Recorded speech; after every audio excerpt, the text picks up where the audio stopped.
Happy Tuesday! Welcome to Screen Junkies Universe. We're at the start of our week today, and it's very, very exciting because we have so much to talk about. Dan Murrell is here. Hello, hello. Hello, Spencer Gilbert. Howdy. Matching gray shirts, Joe Starr. Good morning. I don't know if you know, but they talk like girlfriends in the morning. Joe, what are you going to wear? I don't know. I was thinking our the cycles gray. have synced up Do by it. now. Yeah. We don't even have to talk about it. Yeah. We have a lot to talk about. What do we need from Guardians 3? We have new information there, new thoughts. Controversy around Ryan Gosling's latest. Thank you. I was looking for that. Thank you. And Joe is in a scary movie, so strap on in. First, let's talk about what Dave Bautista has to say, his bit of advice for whoever might step in to direct Guardians 3. This comes from Fandom's Kim Taylor Foster's interview with Bautista. Let's go, Fandom. Yeah. Getting those clicks. Get that. Yeah. Scooped. We got to do the segment intro for this, though. Okay. What did Bautista say this week, Bautista? Gun control. Controversy. So she was talking to him about his upcoming movie, The Final Score, which I hear is very good. We'll have to get into a screening, Dan. And this is what he had to say was the most important thing. Oh, put on your headphones. Billy Business over there, producer Billy Business with the haircut. I was trying to do it discreetly, but this You were pointing at your lack Look of at that hair. beautiful man. Look at that fresh fade. We wanted you to see his haircut. Okay. So everybody put on your headphones. Let's hear from Bautista himself. Whoa, that's just a tough question. I don't know. I don't know what the answer to that is. It's a very touchy question. Right now I just can't see. I can't imagine who the next director would be. I think people would be upset if it was a different type of Guardians. I think all the characters need to remain true to who they are and who the fans have fallen in love with after 3 films, because by then 4 films, because the next Avengers will have come out. So the characters are developed, and I think for anybody to come in and try to change who those characters were or try to change the tone of the film would be just sacrilegious. So I think the biggest quality that director would have to have right now is a sense of loyalty to the characters that James Gunn created. And I don't know who that director would be, and it's a hard place to step into as well, because it's a bit jaded now, and every director wants to come in feeling like they own the project and it's their project, and that will never be the case with Guardians because they're too established. So I really don't know how to answer that question. Well, not knowing how to answer, you give a pretty good answer. Yeah, real talk. I think it's interesting on a couple of notes. We've talked about how this was going to be the most thankless directorial job probably since the one 2 years ago with not Rogue One. Solo. A Star Wars story. But the other thing that he says that I think is notable is, James Gunn has been famously very protective of these characters. He went in and he wrote for them whenever they appeared in other films. Is there something to the idea that whoever comes in is going to absolutely have to kind of just either mimic or stay true to that? Or is there any room, now that they have been so well established, to play with the form a little bit? And Taika Waititi, we know this came in and completely reworked Thor. I don't think it needs that. But what do you think the balance is? Well, Taika came in and reinvented something that needed reinventing. You're correct. Thor was very the first movie was well regarded. The second movie was kind of down the middle, and I think Joe people likes were it. like, yeah, Joe liked it, but that's Joe for you. Yeah. Sorry, Joe. That was something that needed to be reinvented, and I think that this is something that does not. And I agree. It's a thankless job in the sense of like whoever it is it an imitation or is it a reinvention? Either way, there's going to be people that aren't happy. So I don't know. I'm glad it's not me. I'm glad I'm not that person, because that is a job I would not want. Yeah. Even if I were capable of doing it in any capacity, I would still not want it unless they paid me a lot of money, and then I would say yes. Yeah. So Ron Howard is going to step in. Poor Ron Howard and poor Solo. I do think that Howard's this, fine. especially, he's fine. Exactly. I just want him to be happy. That's all, Spencer. I'm sure he's also happy. He's like the He's like a happiest guy in happy Hollywood. guy. Yeah. Let's all be Ron Howard. He's very sweet, too. Yeah, I like that whole Howard family. Moving on from that train of thought. Joe, I don't know. What do you think? Do you think there is any room, even though the Guardians, I love them. That first movie is my favorite Marvel movie. I love the Guardians. But it does feel like about 4 or 5 movies in is when you can start playing with who they are, what their relationships are. I mean, first of all, I do think that the title of this video should just be Ron Howard is very nice. That'll get us the clicks. But no, I do agree. Not reinvention necessarily, but I don't think, from a purely creative point of view, fresh pair of eyes never hurts. Guardians 2 is a little too overblown compared to Guardians 1. So if someone can kind of come in and like understand the tone, and I think it's more of it's going to be a thankless job. But I don't think it's impossible to come in and be like a tongue-in-cheek space action movie that's a little over the top and ridiculous. What? Like, I think there are directors up for the task. I just think that's going to be, a really thankless gig for whoever wants to step into it. And that's going to be like a really weird first day where you sit all the kids down and you're like, this is your new dad. Your old dad's never coming back. Here's new parent. And yeah. And he was also the perfect parent. Yeah.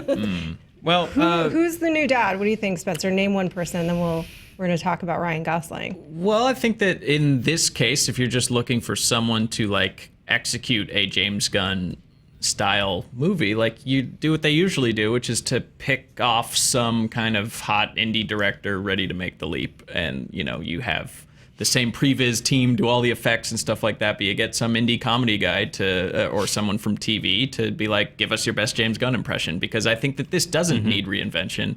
I think Taika Waititi would be a really cool spin on it, but I don't they're think so similar. It's almost not even. I don't think this is a rare case where I'll say like, keep it the same. You know what? Keep chugging along as is. They have not worn out their welcome yet. I do agree that like around 4 or 5, it's like, okay, we get it. Kill off half. Let's bring some new blood in. But I think that they're peaking right now. So why mess with success? Just do Guardians 3 like you did Guardians 2, but with James Gunn. Sure, but I get like why everyone's bringing up Taika, because his Thor felt very aligned with Guardians and the tone that James Gunn had established with Guardians.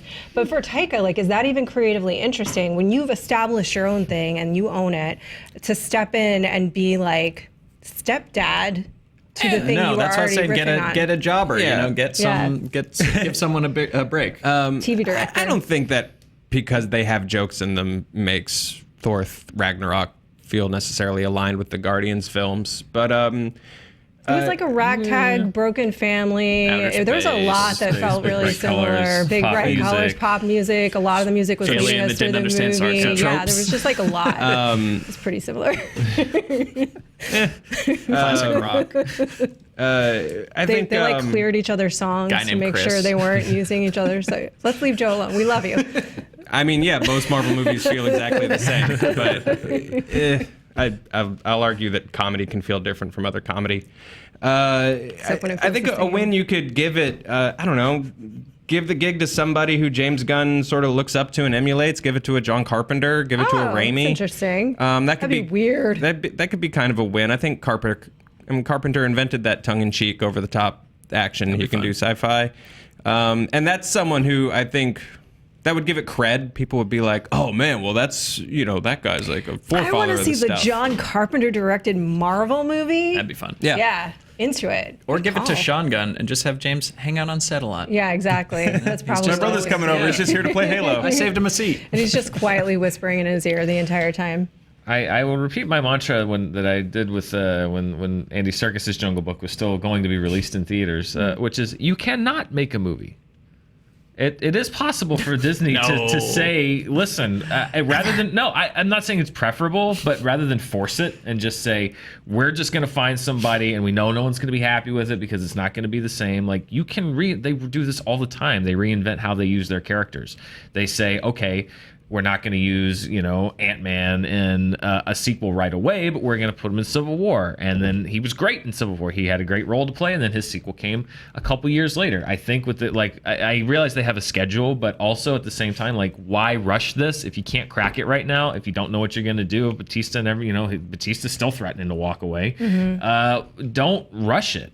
take your time. Either take your time and figure out who you want to do this or what your new approach is going to be, or don't make the movie. But don't just like say it's on the schedule. We gotta do it. I think they are. I think they're probably having those conversations right now. And Feige might be at the magic holodeck, kind of reconfiguring. Like, well, these story threads were going to be in Guardians, and that was going to lead to this. So now we have to put it in this. They're probably figuring all of that out now. Yeah. I just don't see any story thread right now with the Guardians. Like, I mean, unless they set up something in Avengers 4, which is possible. But as we sit here today, I don't know what story thread is dangling right now that says to me, like, we have to have a Guardians 3 in 3 years, because, you know, they've sort of loosely established some things, but it's not like with Civil War where they left Guardians 2 at a point where it's like there's a big thing that's got to be resolved and we're going to have to resolve it later on. It's like, maybe they don't pay off Adam Warlock. Yeah. Well, Adam Warlock is the thing that's he's the key to Phase 9. He's the key to Phase 9. But maybe so. That could be. There could be a whole cascade effect. That's Miley true. Cyrus robot, man. Yeah, Adam Warlock turn it all probably is a big key to some things. We're not going to go down that track. Jar Jar's the key to all You know this. what we are going to talk about, though, is real space. What? There's fake space and there's real space, and we're going to talk about real space. But I also want to tease the fact that eventually we're going to talk about Eminem's Venom theme song, because I think that's very important. There was some controversy this weekend, surprise, surprise, on the social medias over Damien Chazelle's new movie, First Man. This is via CNN. The movie is about Neil Armstrong, obviously, in the space race to the moon. And apparently, reportedly, it omits Armstrong and Aldrin planting the U.S. flag on the moon. Spoilers for the moon. There's a flag on it. Oh, no! And people were very, very upset. Space Force. Oh, God. Some people were very, very upset about this. My take is like, we have not seen the movie yet. That could easily be a thing that is left better to your imagination in a movie like that, where it's like about these other moments that you didn't see, and then you see, you remember that moment is iconic. We can all call that up in our minds right now, I think, can't we? I don't know. Can we? Let me know in the comments. So this is what Damien Chazelle said to the LA Times. He said it really surprised him because they weren't focusing on that. He said, just by the nature of the story we're telling, we just couldn't go into every detail. So our through line became what were the private, unknown moments of Neil on the moon. It's a very famous moment, and it wasn't Neil alone. We included the famous descent down the ladder because that's him alone. Literally the first feeling of what it's like to be on the moon. But other than that, we only wanted to focus on the unfamous stuff. So we don't go into the phone call with Nixon. We don't go into the scientific experiments. We don't go into reentry. This is interesting to me because I do think that there's a tendency to sort of like get think pieces out before anyone's really seen a movie. You know, like only a handful of people have seen this movie at festival. Most of them seem to like it, from what I've seen. If you ask Scott Mans, it's the Oscar winner of the next year. I'm telling you. This movie is going to win Best Picture. It's going to win Best Director. They reunited them It's going to win Best Actor. You know what? Emma Stone's not in the movie, but she's going to win Best Actress for this movie. Gosling and Chazelle, they are the new whatever. Fill in the blank. They are Marty and De Niro. They are Marty and DiCaprio. You watch it. Mark my words. Dan, this is the movie. Roth. Yeah. You're two of the greatest people in the world, and I love being at a table with you. Terrible impersonation. And you're gonna love this. It's funny. It sounds like you're bullying him, but he's he's the happiest person, We the love nicest him. person. So much. He is the nicest, happiest, sweetest, most The world would be a optimistic. better place if everyone Best was hug like in the Scott hand, Mans. best Yes. hug and a handshake in the game. Exactly. No, we love Scott Mans so much. Yes. But he likes the movie. He certainly likes that director quite a little bit. But I remember even with a far less lofty movie, I Feel Pretty, Amy Schumer's movie, there were massive think pieces about this movie just off the first trailer. And it was like, slow your roll. We have not seen it. We don't know how this actually plays out. Well, so that was my big takeaway. It's one thing to leave the flag out of the moon landing, but to leave the flag out of Amy Schumer's arc in I Feel Sure. Pretty is... That's where that's where I draw the line. I hear you on that. Yeah, I mean, to leave out the flag planting film, but to add in a scene where Buzz Aldrin, tries to rip it up and says, "I hate America." Right. I thought that was like really little much, putting politics Chazelle. into a movie Yeah. where it didn't belong. Right. When they tried to destroy the flag. Yeah. Dan? This is an annoying story to me for a few reasons. Because I was kind of just trying to look at like where did this come from, and it seems like it started with a U.S. senator who tweeted out this Business Insider article that quoted Ryan Gosling saying, Neil Armstrong did not view himself as an American hero, and is like, this is ridiculous. It was an American mission, and so first of all, the thing that is a little perturbing is that no one that I've read who has criticized the movie has seen the film. It's literally like, I heard in this thing that this didn't happen. There are people that have seen the film that say that the American flag is shown on the moon, that it's visible on the moon, that they don't show the actual planting of the American flag. So it's, from what I've read, it seems that people are objecting to two things mainly. Number one, that they say that you're stripping America out of it because Ryan Gosling said that it was viewed as a human achievement, an achievement for humanity. Mm-hmm. And then number two is this quote from Ryan Gosling saying that Neil Armstrong didn't think he was an American hero. And I mean, my two kind of knockbacks to that would be, number one, the plaque that we left on the moon says, "We came in peace for all mankind." Neil Armstrong's first words were, "That's one small step for man, one giant leap for mankind." It was viewed by Neil Armstrong himself in his own words as a mission by America for humanity. Right. And that's sort of what they were saying, was that this was an achievement for humanity. They didn't say this was not an achievement for America. This was only an achievement for humanity. And then this quote from Ryan Gosling saying Neil Armstrong didn't think of himself as an American hero. I think they're taking that completely out of context, because I looked up the real quote, and he said, "I think this was widely regarded in the end as a human achievement, and that's how we chose to view it. I also think Neil Armstrong was extremely humble, as were many of these astronauts, and time again he deferred the focus from himself to the 400,000 people who made the mission possible. He was reminding everyone that he was just the tip of the iceberg, and that's not just to be humble, that's also true. So I don't think that Neil viewed himself as an American hero." Yeah.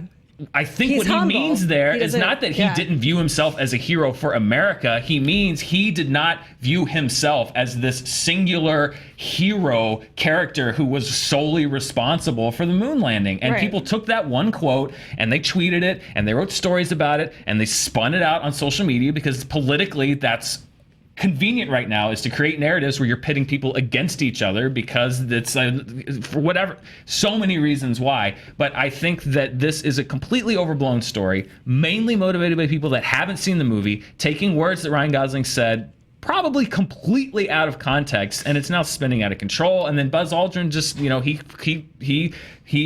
sends out tweets of pictures on the moon and hashtags, and people are like, "Buzz Aldrin slams criticism," and it's just like, oh my God, this is insane. Buzz Aldrin, I think, did chime in on it, but so did Neil Armstrong's family, and they said it's fine. And I think, look, for me, it's like three different things all at once. One is the moon landing is fake and never took place. That's the most important thing that we can take away from this. Number one is this. I think it's fine to critique the text of a movie, and I think it's fine to critique, especially a historical movie, how it's presenting that history, because it's always going to present it with a certain point of view. And whether you agree with that point of view or you think it's helpful or not is fine. That said, we don't know what it is yet. We have, not enough people have seen this movie to know if there's a critique there, if it's just a personal story about this guy who, we talked about this before the show, it was political. The moon landing was absolutely political. That said, Neil Armstrong, might have been like, that's great, that's the reason, because it was the Cold War and this race between the United States and Russia for perception of dominance. He might have been like, that's great that thing is getting me the money to go to the moon to do something that I think is best for humankind overall. That might have been his point of view. We don't really know. But secondarily to that is, you're right, politicizing something that isn't necessarily political is also kind of a trap that we're falling into. Based on a movie you haven't seen. We don't know. We don't know. That they haven't seen. And again, a movie where it's been reported that they didn't remove all references to America. You apparently, and I'm looking forward to seeing the movie, you see the flag on the moon. And by the way, I was reading about this cinematically. Read about how long it took to set up the flag on the moon. It was a clumsy process. They couldn't get the pole together. It took them like 30 minutes to get it to I would actually it drifts out of the no. It's not like they grabbed a flag on a pole and just heroically, and it's when you're telling a movie about the truth of landing on the moon, and you kind of make this kind of artificial moment of what would have to be. No, Neil jumped off the ladder with the flag like Thor Ragnarok, and he just staked it in the ground. whole moon reverberated. I just hate this narrative that because it's a movie that chose to focus on Neil Armstrong, that somehow it is quote unquote un-American. I think it is a false narrative. I think it's a bogus story. I look forward to seeing the movie myself to see. Now, if I see the movie and I care and it does diminish the role of America, then maybe there's a different conversation. But from the information that I have available, this seems like a complete waste of time. The moon is notoriously un-American, Dave. Yeah. We're going to boycott. Yeah, it's always in phases. Witchcraft. I don't trust it. Oh, half the time you can't see the other side. You know, Yeah. this is what's the tiding? Very boycott the moon. associated with If I can't see the menstruation. flag, boycott. if I don't Yeah. see the flag get planted, it's a false flag. I just like that. How we doing in comments today, Billy? I just like that people who freak out over pop culture adaptations is now like trickling into history. Like people who saw Logan and were like, you can't tell old man Logan without a family of incest Hulks. That's in the comic. It needs to be in the movie. It is in the comic. Like I like that has now trickled into this, where it's like, if I gotta see the flag. I gotta see the thing I've already seen and knew existed. Well, they see the flag, but they need to see penetration. They need to see pole hit dirt, you Yeah. know, and get in. Speaking of which, we used to have a debate around Battle of the Sexes of is history spoilers? Right. Because like if someone didn't know who won that match, would it be a spoiler to tell them the actual historical event? This is not quite that, but it is sort of an interesting. I don't know. People get upset about what they get upset about. Things are interpreted. It's a movie. Boycott the moon. It's a movie that people haven't 100%. seen. It's a movie about. It looks to me about close-ups on Ryan Gosling's face, which I am totally Oh, fine it with. looks awesome. The IMAX preview before you see an IMAX movie, I'd go to just for that. It looks incredible. I mean, look, I'm pretty curious. I loved Whiplash. So I'm very curious to see what he does with this movie because it's a sort of Whiplash and La La Land, despite having a musical thread, are very different movies. So I feel like Damien Chazelle could be one of those directors where you really don't know what he's going to do Is next. there jazz on the moon? I think we're going to get that question answered. Well, apparently It's there's like, no oh. patriotism, so hope He's there's just going something. to plant an alto sax just upside. Is Aldrin rushing or dragging? Okay. Balls Aldrin's balls. Berger Burbler is just like And none of this is to take away, like the significance of what happened was huge for the United States, and it was also huge for mankind. And I think both those things can be true. And we're in a global love, peace, love, happiness, and venom. Okay, so I don't know if you guys know about this, but Eminem, this was released Friday, Thursday. When was this? Friday. Friday. So Eminem is doing the theme song for Venom, and our wishes have come true. The wishes that you didn't know you have, but I'm telling you that you did, which is the return of the like plot stated theme song. Heck yeah. Is what it sounds like. Heck It's yeah. like Venom. This is like he's just stating the facts of what's happening in the movie. From what I can hear, I'm so excited. This has become now the movie that Dan and I will be Eddie counting Brock down. gets name dropped. They say he rhymes symbiote Yeah. in it. Oh my God. Parasite, I think, is in it. Yeah, so Yeah, it's pretty so crazy. we're gonna say Spencer already has a couple. We came up with these the other day. Our lines for the Venom song. But it's already out. Yeah, well, we're gonna redo it. oh, you want like dream lines? Like what we wish was in it? Yeah. Well, doesn't he say knock knock? It's Eddie Brock with the Glock. I don't know if he says knock knock. I don't know if he says knock knock. It's Eddie Brock. Maybe he does. but- I just wanted him to work in Kim for no reason because Kim always makes yeah. a showing as the villain. So I just wanted to be Venom, Yeah. bite the head off Kim, and then just slow Yeah. whispers in the background, Cornet. Already divorced Carnage. I just want him to yell D12 so many times. Yes. That's really all I need from Eminem songs. Yeah, I'm pretty easy to please. So can we count down Venom now on charting? Can we count down Venom? Can we count it down? Can that be our next movie after the Meg? Like Well, I feel like the fun of counting down a movie is one that people don't really care about, and it seems like there's plenty of people already counting down for Venom, Fine. right? Yeah. Leave Like your 9 Lives and the Meg are the two Well, how that about we've counted down. Don't so call it far. a countdown, but make it like an advent calendar of Eminem lyrics, where like every week you open up the little door and you take out a line from his Venom song, and you just and we explore it. Yeah. I need to find the next Show Dogs. I need to find the next. That's what I need. You know. That's the fun. The Meg being a hit actually kind of derailed that bit a little bit. 'Cause Yeah, it the point did. was to count down to a stupid movie that no one cared about. And it turned We out counted down to a people liked stupid the Meg. movie that a lot of people That's right. cared about. Yeah. which might be what we do with Venom. I'm not sure, but I, for one, am happy to see the return of the proper theme The early song. 2000s Will Smith Absolutely. style plot rap. Yeah. Mm-hmm. So congratulations. That I'm all for. Yeah. Congratulations, world. We did it. We did it together. Together. You know what else we did together? We sent Joe to the catacombs in Mexico City. Yep. Set it up. Goodbye. Bye, guys. Yeah, Don't leave. No, it's saying goodbye to Joe. Yeah. Like right now, we're sending you to the catacombs of Mexico City.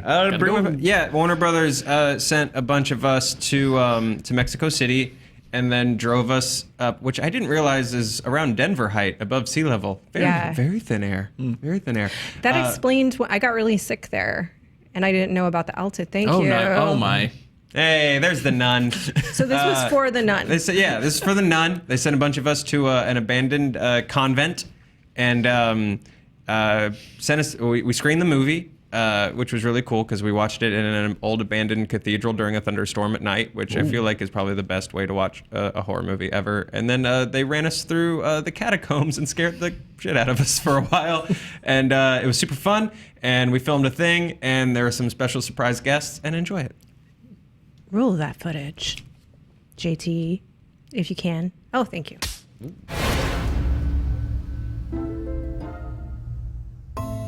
Well, guys, I'm at my hotel in Mexico City. I don't know who invited me to this convent, but I sure am excited to go visit it. You know, you start to get to a certain age and you realize you haven't really had a lot of adventures yet, and then a total stranger just invites you to go tromp around in some catacombs in another country. It's gonna be good. It's gonna be really good. Absolutely nothing weird's gonna happen. Bye, guys.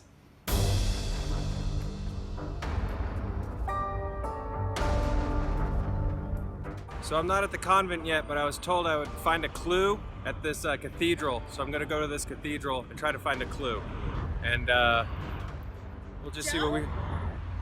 Hey, dude! Oh my god! Did you get invited to a weird abandoned convent too? Yeah! Of course I had to go. Well, this works great for us. Nothing bad's gonna happen with a coincidence this big. No, not with an unexpected invite, and one of us is a people of color. That's right. She goes first. So, I'm just walking around Mexico City with the internet's Markia McCarty, who got the same mysterious invite I did. I hope we don't get chased by any weird religious figures. That was so specific. It's just a phobia I have. I'm sure nothing like that will happen. Absolutely not.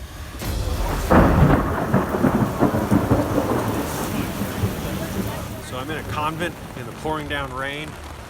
Let's see what happens next. We're entering this weird convent with this group of strangers. The only thing we seem to have in common is that none of us got real jobs. I'm so sorry I didn't listen to anybody who told me not to come to a weird abandoned convent for no reason in Mexico City. The whole place has been haunted by spooky, spooky house music. Everyone's gonna die. Everyone's gonna die. Marquia's been possessed. I can't stop. She can't stop dancing. I can't. It's been like this for hours, man.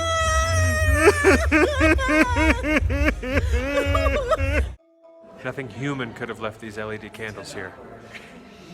Good evening. My name is Sister Francis, and this is Sister Carlotta. I already hate this. We've been members of this abbey for quite some time, and we can tell you, you should fear for your lives. We need to find out what is happening behind these walls.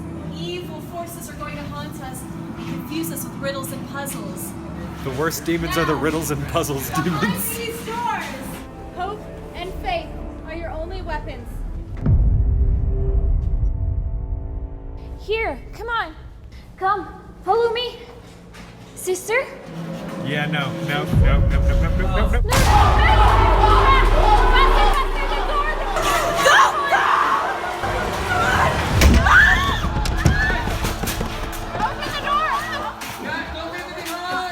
Are you okay? We just let somebody die. Warner Brothers is dark. This way! My sisters are praying to keep the evil away. We should join them. The bigger the group, the more powerful our prayer will be. That's what they used to teach us at church camp. There's something wrong with these crosses. Maybe we should put them there.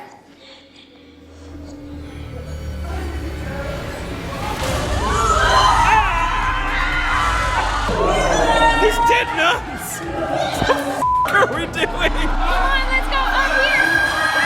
Archaea! The nuns are dead! No!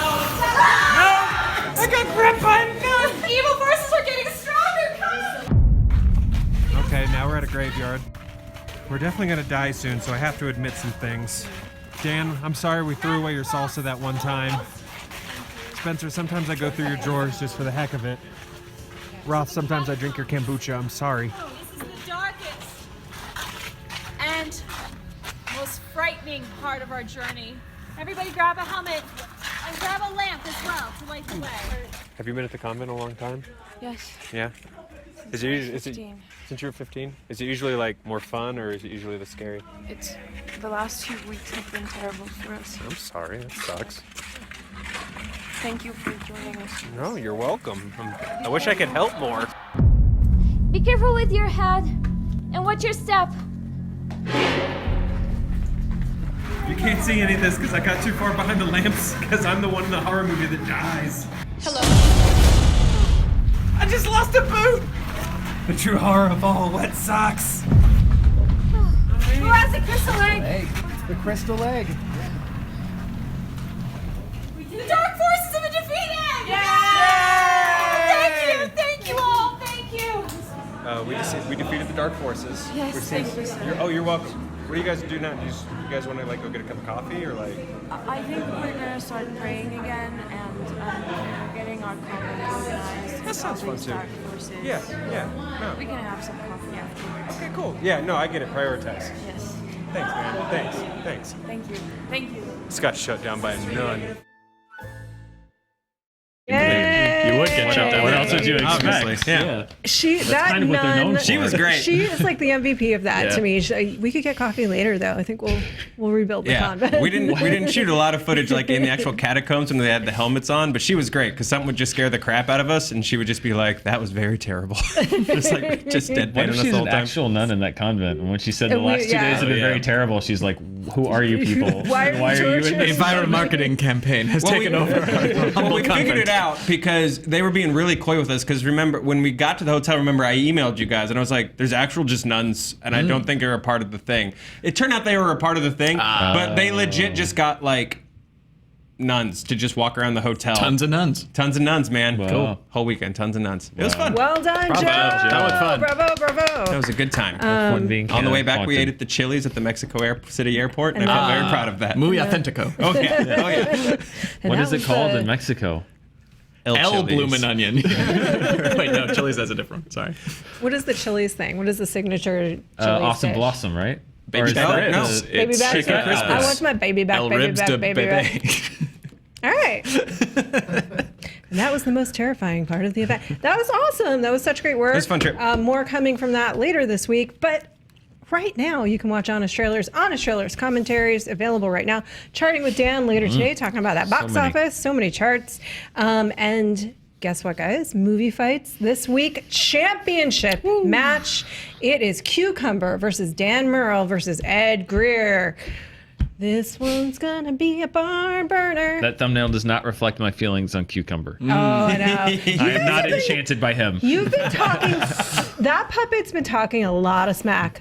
I will say. Yeah. For like that puppet's gotten a little bit sassy. He's sassy. He's a sassy puppet. I still am Team Dan. But I also like Cucumber. Did you just say Cucadan? Cucadan? Like, are they going to absorb each other? We should make a Dan puppet. Oh, interesting. Sorry. Interesting. That's what happens when I get an idea. All right, guys, that does it for today. We will be back tomorrow. Watch all of the things. Watch yourselves. You're beautiful.